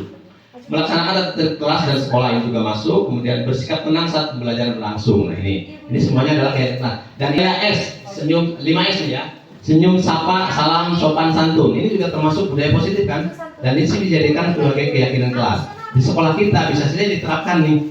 Nah, budaya 5S, senyum, sapa, salam, sopan, santun. Kita ketemu, kita senyum dengan siswa, gitu. Tapi kan kita masih sering banyak melihat siswa ketemu kita malah kabalir. Nah, itu belum muncul budaya positif. Menyapa guru menyapa teman. Nah, kita antara kita dengan kita juga sering saling sapa menyapa. Kemudian salam, ya. Mungkin kita ini sering dilakukan oleh kita setiap hari. Sopan dan santun dan seterusnya. Kemudian menjaga kebersihan dan keindahan kelas, mematuhi protokol kesehatan dan seterusnya. Ini contoh-contoh saja. Oke, Bapak Ibu sekalian. Nah, kita masuk bagian terakhir, Bapak Ibu sekalian. Bagian terakhir dari budaya positif yang kita bahas hari ini adalah segitiga restitusi. Apa itu segitiga restitusi, Bapak Ibu sekalian? Nah, ini model gambarnya begini, Bapak Ibu nih. Tapi ini merupakan tahapan-tahapan. Oke, segitiga restitusi itu adalah sebuah proses. Proses apa? Proses untuk menciptakan sebuah kondisi bagi siswa ataupun peserta didik ataupun murid dalam hal memperbaiki kesalahan mereka. Nah, biasanya ini dikaitkan dengan penanganan kasus, Bapak Ibu. Sejauh ini kita sering sekali mengalami kasus di sekolah kita, ya, semua pasti mengalami. Apalagi tadi yang disampaikan oleh Pak Haji, kita harus membuat panitia atau apa tuh tentang bullying ya, karena bullying ini sekarang memang masih banyak beredar, banyak dilakukan di sekolah. Nah, segitiga ini adalah proses menciptakan kondisi bagi peserta didik untuk memperbaiki kesalahan mereka, memperbaiki kesalahan yang mereka buat atau permasalahan-permasalahan yang mereka lakukan, sehingga mereka itu bisa kembali kepada kelompok mereka dengan karakter yang lebih kuat. Ini menurut si Gosen. Gosen ini adalah sebagai tokoh restitusi. Oke, cirinya Bapak Ibu ada beberapa ciri dalam restitusi. Yang pertama adalah menguatkan dan fokus pada solusi. Menguatkan siswa, fokus pada solusi. Tapi yang mencari solusi adalah siswa. Fokus pada karakter bukan pada tindakan. Difokuskan supaya mereka memiliki karakter yang tadi, nilai karakter intrinsik, nilai dari karakter yang muncul dari dalam. Bukan pada tindakan seperti menghukumi dan sebagainya. Kemudian bukan menebus kesalahan, ya. Menangani kasus dengan restitusi bukan menebus kesalahan, tapi belajar dari kesalahan. Supaya anak itu belajar dari kesalahan. Ketika mereka melakukan kesalahan, mereka bisa belajar dari kesalahan itu. Hal-hal yang tidak baiknya berarti harus segera diperbaiki. Kemudian mencari kebutuhan dasar yang mendasari tindakan. Kebutuhan dasar mereka tadi kembali terkait kepada 5 kebutuhan dasar manusia. Anak ini ternyata melakukan ini kebutuhan dasarnya tidak terpenuhi, berarti mana nih kebutuhan dasarnya? Nah, itu. Kemudian tawaran bukan paksaan. Kita menawarkan solusi. Kira-kira anak mau seperti apa? Apa yang akan bisa mereka lakukan? Solusi apa yang bisa mereka pecahkan? Bukan paksaan. Nah, kalau kita kan biasanya nanti kalau kamu begini, kamu harus begini. Nah, itu kan sebuah paksaan. Kemudian memperbaiki hubungan. Bagaimana supaya anak itu bisa memperbaiki hubungan yang punya masalah yang satu dengan yang lainnya, gitu ya. Seperti kasusnya kemarin, mungkin orangnya ada Ratna dengan siapa, Innova. Kita coba dengan kasus segitiga restitusi, bagaimana kita ungkap Innova pendapatnya bagaimana, sehingga mereka bisa saling mengungkapkan. Kita bukan mencari siapa yang salah. Kalau mencari siapa yang salah, nanti kemana-mana salah terus, sehingga merembet bahkan sampai orang tua. Justru itu yang tidak diharapkan. Oke. Kemudian terakhir menuntut untuk melihat ke dalam diri. Melihat ke dalam diri, introspeksi diri. Karena setiap anak itu melakukan kesalahan mungkin karena tadi ada kebutuhan yang tidak dipenuhi, sehingga mereka bisa melakukan kesalahan tanpa disadari. Tidak hanya anak, kita juga mungkin sering melakukan hal itu. Oke, itu ciri-ciri restitusi, Bapak Ibu sekalian. Perbedaan, nah ini lihat. Oke, kasus murid datang terlambat ke sekolah, ini salah satu kasus. Kalau dengan hukuman, murid disuruh berdiri depan kelas tadi ya. Kalau kita lihat di posisi kontrol tadi, ketika kita menghadapi murid yang datang terlambat ke sekolah, kalau kita berposisi sebagai hukuman, murid disuruh berdiri depan kelas, guru marah-marah ke murid disuruh menulis saya tidak akan terlambat lagi sebanyak 100 kali misalnya, itu kan hukuman. dengan konsekuensi. Konsekuensi itu merupakan sesuatu hal yang melanggar peraturan, dia akan ada konsekuensi. Misalnya guru memberikan konsekuensi berada dalam kelas selama jam istirahat berlangsung.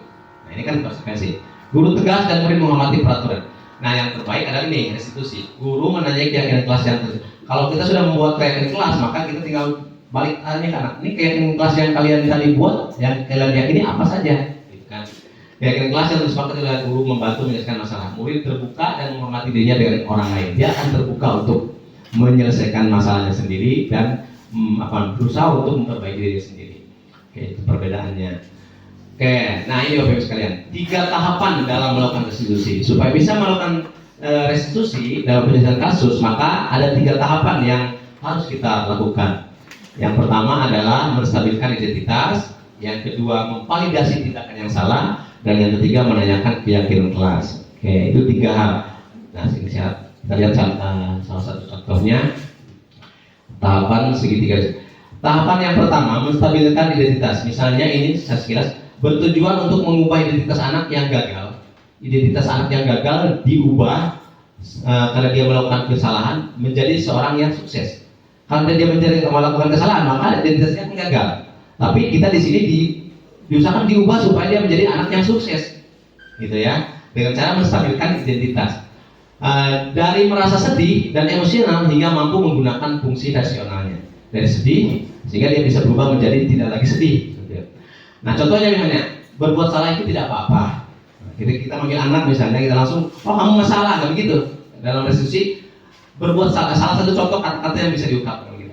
Berbuat salah itu tidak apa-apa, itu manusiawi. Itu bisa salah satu. Dan ini mungkin kita sebetulnya sudah sering melakukan ini, hanya mungkin tahapannya belum lengkap gitu, Pak ya. Yang saya rasakan begitu, Pak. Saya pernah memanggil siswa misalnya, tapi dengan melakukan ini, tidak tahu kalau itu yang dimaksud di sini ternyata. Walaupun ternyata belum seutuhnya 3-tiganya, mungkin hanya ada di bagian pertama, ada di bagian kedua, gitu. Dan yang bagusnya adalah 3-tiganya ini lengkap. Dan ini yang diupayakan oleh kita agar bisa mencapai memecahkan menangani kasus-kasus yang dihadapi oleh anak. Saya juga pernah membuat kesalahan seperti itu. Ini salah satu contoh untuk menstabilkan identitas. Supaya kan itu ternyata memang kesalahan itu memang hal-hal yang manusiawi. Tapi kan kita harus bisa nanti bagaimana supaya anak itu bisa menyadari bahwa itu salah. Saya ingin mencari solusi, bukan siapa yang salah. Nah, ini yang saya kita ucapkan. Yang tingkat kedua atau langkah kedua, validasi tindakan yang salah. Proses ini untuk memahami kebutuhan apa yang sedang berusaha dipenuhi oleh murid. Bukan berarti menguatkan tindakan salah itu pantas dilakukan. Bukan berarti kita mengatakan bahwa yang salah itu pantas dilakukan. Bukan seperti itu. Tapi memahami kebutuhan siswa yang sedang berusaha untuk dipenuhi oleh mereka. Tadi terkait dengan kebutuhan dasar manusia.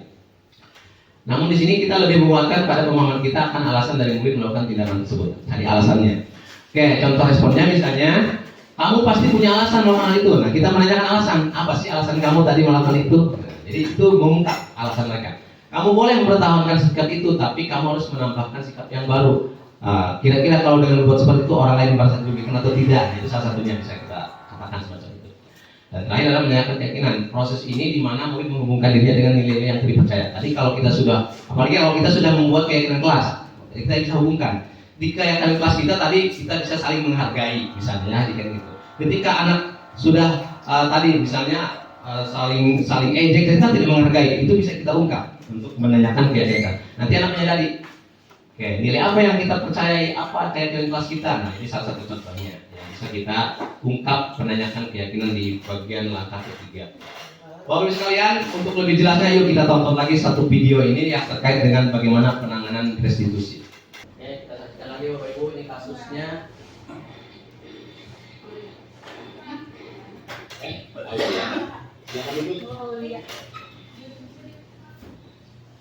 Bagaimana kabarmu Aulia?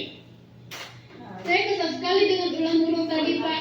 Dia tidak bersedia meminjamkan buku catatannya. Padahal saya hanya ingin menyalin tugas. Setiap orang tentunya kesal jika tidak diajukan. Lalu apa tindakan kamu tadi Aulia? Tadi saya robek buku catatannya, tapi cuma sampulnya aja kok, Pak. Kesel banget saya. Wajar jika kita emosi. Lalu apa Aulia puas dengan tindakan itu? Tentu tidak, Pak. Saya akui saya salah, sudah merobek bukunya. Lantas, seperti apa sikap yang Aulia yakini? Harusnya saya lebih sabar dan menghargai milik orang lain. Jadi, apa rencana Aulia untuk memperbaiki keadaan ini? Saya akan meminta maaf kepada Nurul, Pak. Dan saya juga bersedia untuk mengganti saldo bukunya yang saya rusak tadi. Gimana, Pak? Setuju. Bagaimana perasaanmu jika sudah melakukan tindakan yang kamu yakini itu, Aulia? Tentunya, saya akan menjadi pribadi yang lebih tenang dan sabar, Pak. Baiklah, Aulia. Mari kita pikirkan penyelesaian masalah ini. Jika perlu, kita panggil Nurul. Bagaimana? Siap, Pak. Terima kasih, Pak. Oke, itu gambarnya. Saya kira mungkin ini sebuah teknik yang cukup bagus dan ini diarahkan dari pemerintah melalui modul ini. Saya juga menyadari ternyata memang teknik ini memang bagus, cuman memang kita butuh latihan. Butuh latihan untuk bagaimana agar siswa kita itu ketika menghadapi kasus, kita bisa menyelesaikan kasus itu dengan menggunakan teknik restitusi, bukan menggunakan teknik tadi menghukum dan sebagainya. Gitu ya. Nah, jadi memposisikan guru sebagai manajer dalam menangani kasus, nanti menggunakannya tekniknya restitusi. Supaya apa? Supaya kita mencoba untuk menggugah keyakinan anak itu, menggugah rasa kesalahan anak itu digugah dengan sendirinya mereka mengakui kesalahan itu, bukan atas dasar paksaan. Berbeda dengan ketika kita mencoba, ayo mana yang salah, kan beda akan diterimanya. Tapi yang sejauh ini mungkin Bapak Ibu, kalau Bapak Ibu merenung ya, saya sendiri merenungkan 5 hal tadi saya sudah pernah melakukan. Ya, walaupun untuk yang posisi menghukum mungkin saya belum pernah sampai menghukum yang memang secara fisik, gitu ya. Nah, tapi untuk yang posisi institusi saya juga pernah melakukan, hanya mungkin belum kepada tahapan-tahapan yang utuh seperti di sini. Seorang guru yang berkualitas itu harus memiliki kemampuan dalam menciptakan budaya positif di lingkungan sekolah. Ya, tentunya ini tugas kita. Bagaimana kita bisa menciptakan budaya positif. Saya mudah-mudahan didukung oleh semua rekan-rekan, kita semua berkolaborasi, ya, bekerja sama untuk bisa menciptakan ini budaya positif di lingkungan kelas. Sudah dilakukan oleh kita beberapa. Nyatanya salam, senyum, sapa, berdoa itu sudah salah satu nilai budaya positif. Namun perlu ditingkatkan dan perlu lebih difokuskan lagi. Barangkali seperti itu. Yang dapat dicapai melalui penerapan konsep ini tadi seperti perubahan paradigma disiplin positif. Perubahan paradigma kita dari tadi berpikir teori respon berubah menjadi teori kontrol ya. Stimulus respon berubah menjadi teori kontrol. Kemudian disiplin positif, kebutuhan dasar manusia yang tadi ada 7 sampai 3 restitusi ya. Motivasi perilaku siswa, bagaimana kita harus mengetahui bagaimana anak itu melakukan hal, motivasinya dengan apa. Kemudian peran kontrol sebagai guru, pembentukan keyakinan kelas, dan ini yang untuk pembentukan keyakinan kelas, saya berharap mungkin Bapak Ibu terutama wali kelas mencoba masing-masing di kelasnya untuk mengajak anak untuk bisa membuat keyakinan kelas, ajak anak seperti itu. Bapak Ibu sekalian, ini bagian terakhir, tapi sebelum ditutup nanti saya akan memberikan reflektif, gitu ya, kita berartinya. Baik, Bapak Ibu sekalian, ini bagian terakhir. Makanlah pada tempat. Sebelum ditutup, saya ingin mengajak Bapak Ibu sekalian berefleksi. Refleksi di sini dalam bentuk kuis terkait dengan apa yang saya sampaikan tadi. Mungkin kita refleksi saja. Oke, Bapak Ibu sekalian, nih pertanyaan pertama, keyakinan kelas dan peraturan kelas apakah sebuah hal yang sama untuk Bapak Ibu? Salah atau betul? Bapak Ibu salah atau betul? Betul, salah. Keyakinan kelas dan peraturan kelas apakah sama? Beda ya, berarti kalau beda. Oke, kita lihat jawabannya. Oke, iya betul. Tepuk tangan dong buat Pak Haji. Oke, ya betul Bapak Ibu sekalian. Keyakinan kelas itu bukan peraturan kelas, berbeda ya tadi. Jadi tidak sama. Keyakinan kelas dibuat berdasarkan kesepakatan tadi dan itu harus diyakini dan dijalankan benar-benar. Oke. Berikutnya, keyakinan kelas itu berlandaskan nilai-nilai kebajikan atau prinsip universal. Betul atau salah, Bro? Betul. Betul ya? Oke, yap. Nah, pintar Bu Indri. Tepuk tangan buat Bu Indri. Nanti nilainya ditulis oleh Bu Ella gitu. Oke, berikutnya nih. Apa nilai kebajikan atau keyakinan yang ingin diangkat dari peraturan berikut? Ini ada beberapa peraturan. Menggunakan helm saat mengendarai motor. Kira-kira ini nilai kebajikannya apa yang diangkat? Membuang sampah pada tempatnya. Dilarang menggunakan kata kasar. Kayak dari 3 ini. Yang ini kira-kira apa Bapak Ibu? Kaitan dengan peraturan. Menggunakan helm saat mengendarai motor.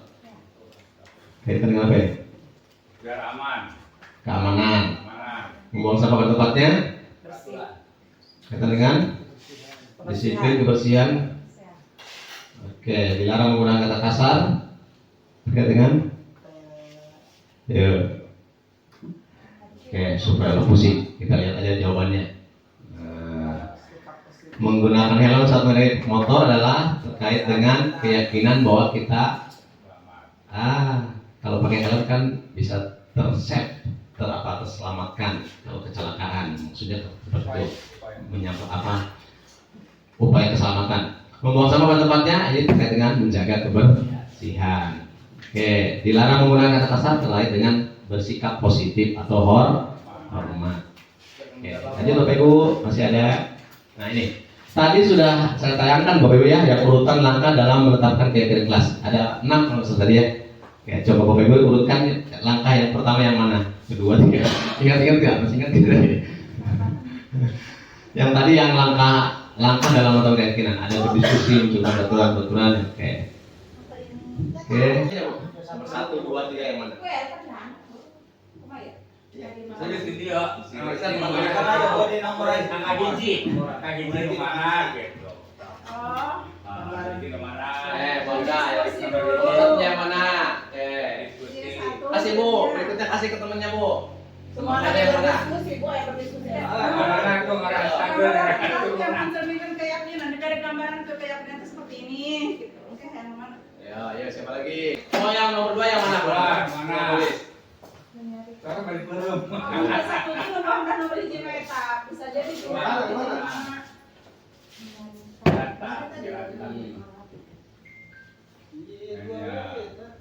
Ya, ada. Lagi. Yuk.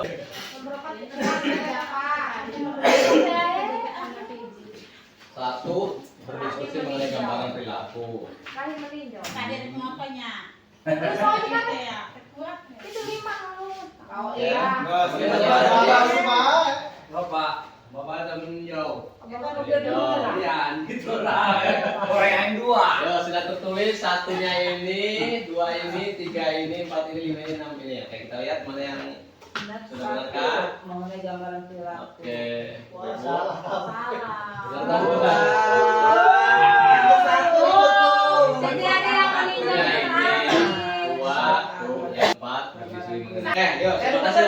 Lanjut ya. Nah ini, yang ini kayaknya udah pada bisa nih. Ada 5 keputusan sama siap. Yuk, yang nomor 1 siapa yang bisa? Ayo. Udah ke depan, udah tuliskan tuh. Tapi. Anda sudah semangat buat lagi nih Pak. Siapa yang nomor 2 siapa? Angkat tangan. Yang nomor 3 siapa? Satu aja Bu, satu berarti yang lainnya sebelumnya. Oke. Kasih saya kebebasan. Warna bagian lanjutkan. Yang ketiga apa Bu? Sampai Pak. Ya, terus Terus apa itu yang keempat? Enggak yang cukup. Ya, yang keempat apa yang keempat? Lauk tuna. Makan mie sampai es. Benua. Kebebasan. Freedom, kebebasan. Penugasan. Burina. Penguasaan. Penguasaan. Ternyata Paret itu masih Penguasaan. Oke, yang terakhir prinsip Hidup. Katanya hidup beda. Kebutuhan hidup. Kebutuhan hidup. Hidup. bagian 15. Oh lebih. Lebih. Iya, bertahan Ibu. Bertahan. Bertahan hidup. Oke, terima kasih Bu Hamda. Mangga silakan duduk. Oke, jawaban dari Bu Hamda dan rekan-rekan tadi kesenangan. Yang satu cinta kasih sayang, kedua, yang tiga kebebasan, keempat penguasaan, kelima. Oke, kita lihat bener ya, mudah-mudahan ya. Ya. Tring. Oke. Benar ya? Kesenangan, kasih sayang, kebebasan, penguasaan, hidup. Oke.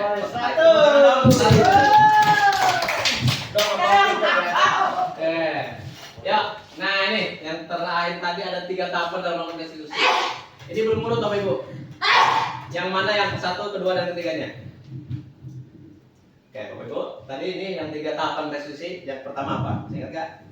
Yang pertama menanyakan keyakinan. Ini Bapak Pauji yang pertama ini Kalau katanya. menanyakan keyakinan. Oke. Satu menstabilkan. Satu, ini Dua, menstabilkan. validasi. Dua. Tiga, keyakinan. Ini. Keyakinan. Oke, coba kita Udah cek. sesuai. Oke, sudah sesuai ya. Oke. Sama, gitu aja dulu. Menstabilkan identitas yang pertama ya, yang kedua validasi, dan yang ketiga menanyakan keyakinan kelas. Oke, ini sudah Bapak Ibu. Terakhir, jadilah guru yang bisa digugu dan ditiru. Dan mudah-mudahan kita semua bisa seperti itu ya. Menjadi seorang guru yang bisa digugu dan ditiru tidak hanya oleh siswa tentunya ya, oleh guru kita juga sama-sama. Karena kalau dari kita sudah berusaha untuk yang baik, insya Allah. Nah itulah salam bergerak selamat berubah. Terima kasih Bapak Ibu sekalian. Itu bagian terakhir dari saya barangkali ya. Sekali lagi saya ucapkan terima kasih atas perhatian Bapak Ibu sekalian yang sudah setia menemani saya dalam menyampaikan atau diseminasi ini. Kemudian mohon maaf yang sebesar-besarnya karena sudah mengganggu juga menyita waktu Bapak sekalian, dan ucapan sekali lagi terima kasih kepada Bapak Kepala Sekolah yang sudah mendukung dan memberikan kesempatan untuk saya bisa menyampaikan. Mudah-mudahan langkah yang kita lakukan walaupun ini belum seberapa Pak Haji, saya baru sampai di titik ini, mudah-mudahan ke depan masih ada ilmu yang bisa saya sharekan. Saya berharap apa yang saya dapat dan bisa disampaikan Bapak Ibu sekalian, dan Bapak Ibu sekalian bisa menerimanya dengan. Dan mari kita bersama-sama berkolaborasi, bersama-sama saling bahu-membahu untuk meningkatkan sekolah kita menjadi sekolah yang benar-benar sesuai dengan yang diharapkan. Siswanya mandiri, kemudian merdeka, dan punya karakter yang baik. Terima kasih Bapak Ibu sekalian. Sekali lagi saya mohon maaf. Bila itu wassalamualaikum warahmatullahi wabarakatuh. Terima kasih kepada Pak Mohan, mudah-mudahan ada manfaatnya buat kita semua.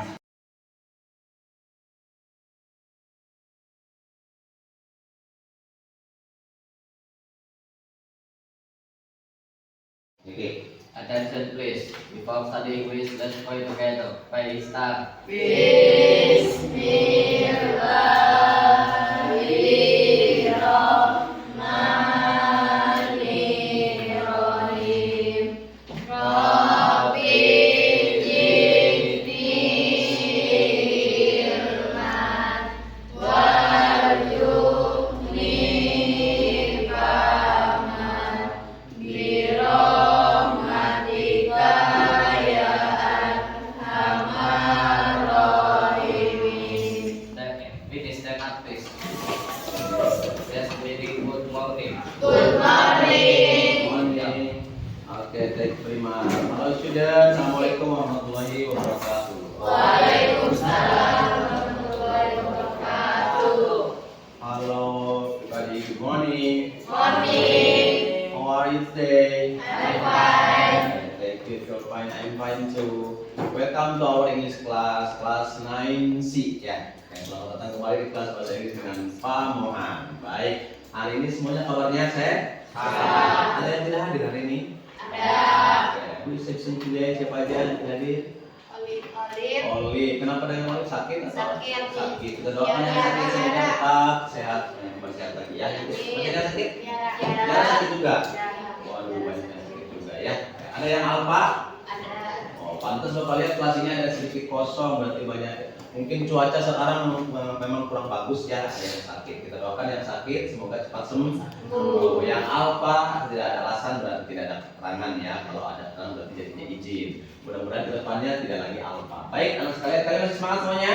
Masih. Baik, kalau semangat, hari ini kita bertemu kembali. Hari ini akan mengajak kalian untuk membuat sebuah keyakinan kelas. Sepakat semuanya? Oke. Kalian tahu nggak apa itu keyakinan kelas? Kira-kira ada yang tahu?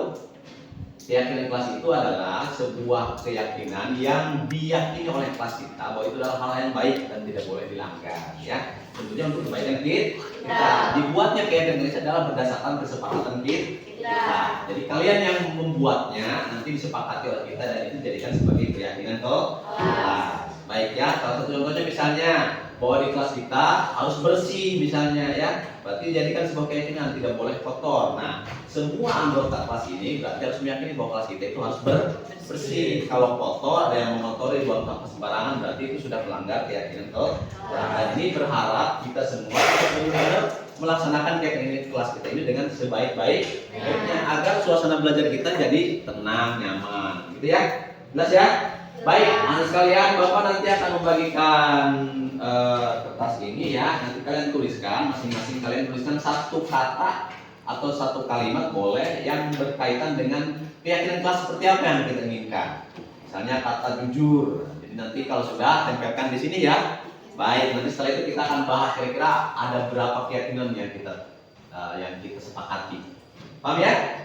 Oke, kalau begitu Bapak minta bantuan Bagas sini Bagas. Oke, Bagas sini. Oke, ayo Bagas. Bagas tolong bantu bagikannya satu orang satu ini, tinggal sobek aja satu orang satu tas ya.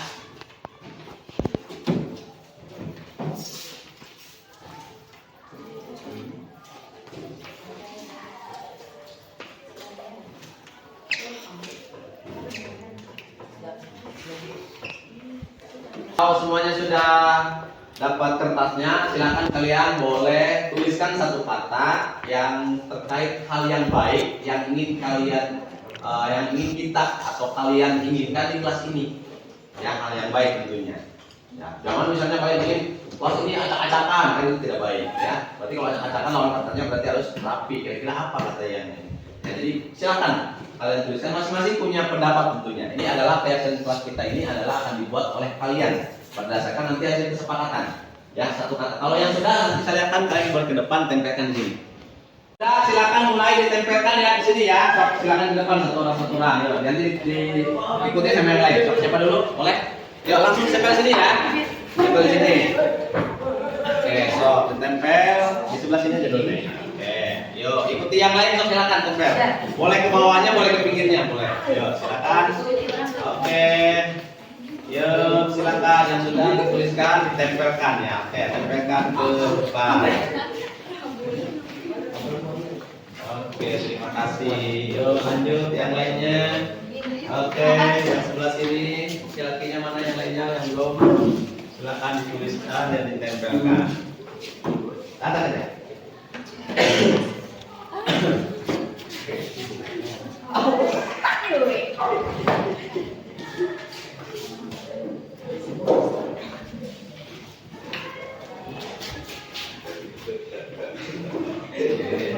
Saya lihat dulu.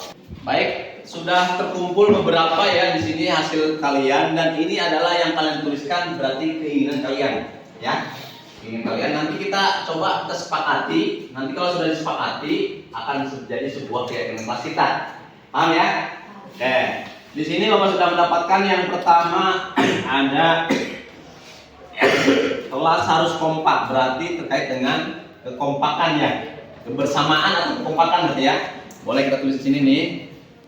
Kebersamaan. Atau ada kata lain kira-kira setelah itu? Kebersamaan atau kekompakan ya, boleh. Kompakan. Ya, yang kedua ada mematuhi aturan sekolah, tidak berisik saat jam pelajaran, berarti tertib ya. Berarti ambil saja kata yang akan ketertiban itu gimana nih? Ketertiban ya, baik, kebersamaan ketertiban. Boleh. Yuk, berikutnya ada kata jujur, kelas jujur. Oke, berarti yang ketiga apa? Kejujuran. Kejujuran. Oke.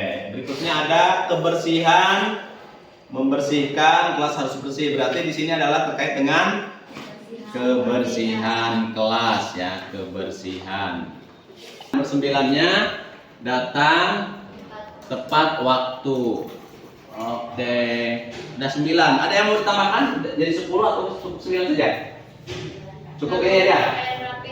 Apa? Berpakaian rapi. Boleh tuh, berpakaian rapi 10 ya, berarti pas 10. Tidak dikeluarkan, Pak. Oke, ya berarti kaitan dengan berpakaian rapi nanti masuk ke tata tertib sekolah kan ya? Berpakaian rapi. Oke. Berarti ini kira-kira semuanya bisa disepakati? Oke, nanti kalau disepakati oleh kita akan tanda tangani bersama ya. Nah, nanti kalian ke depan maju satu orang tulis nama dan tanda tangan, gitu ya, supaya menjadi sebuah keyakinan kita. Dan ini harus menjadi sebuah keyakinan kelas kita. Baik, kalau sepakat, yuk kita sama-sama sepakati dengan cara menandatangani kesepakatan kita. Jelas ya? Baik, nanti Bapak minta masing-masing kalian untuk ke depan menandatangani kesepakatan ini.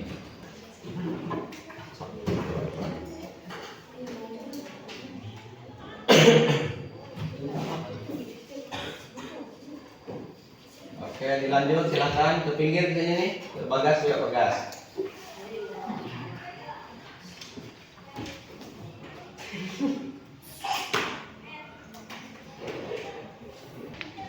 Oke, lanjut, yuk lagi.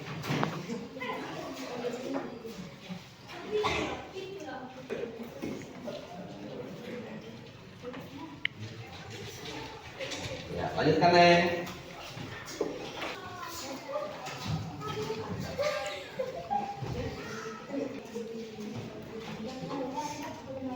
Oke, terima kasih. Berikutnya ayo lanjut Neng.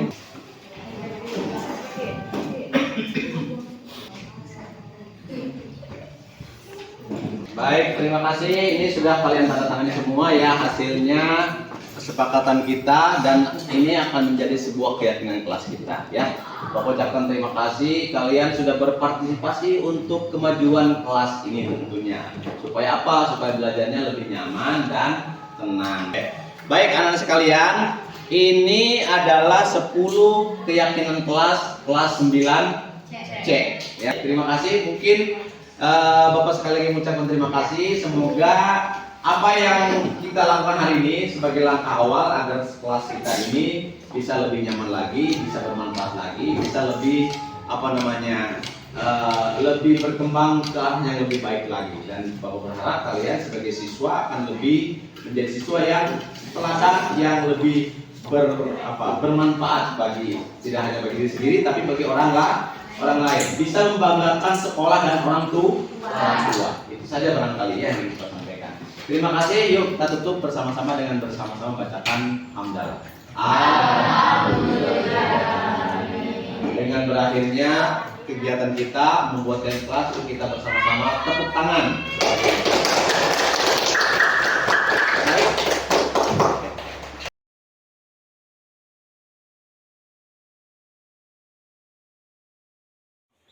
Assalamualaikum warahmatullahi wabarakatuh.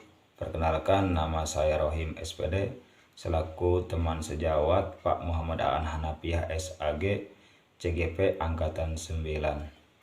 Dengan adanya kegiatan ini saya sangat tertarik untuk menerapkan budaya positif di sekolah, salah satunya membuat keyakinan kelas seperti yang telah disosialisasikan oleh Pak Muhammad Aan Hanafiah SAG. Alhamdulillah banyak terjadi perubahan baik dari guru maupun siswa-siswi. Hal ini tentunya akan menciptakan pembelajaran yang aman, nyaman, dan menyenangkan. Terima kasih kepada Pak Muhammad Aan Hanafiah SAG telah berbagi ilmunya. Mudah-mudahan nilai positif ini selalu diterapkan secara optimal kepada sekolah kita sehingga sekolah kita dapat menjadi lebih baik. Terima kasih. Assalamualaikum warahmatullahi wabarakatuh.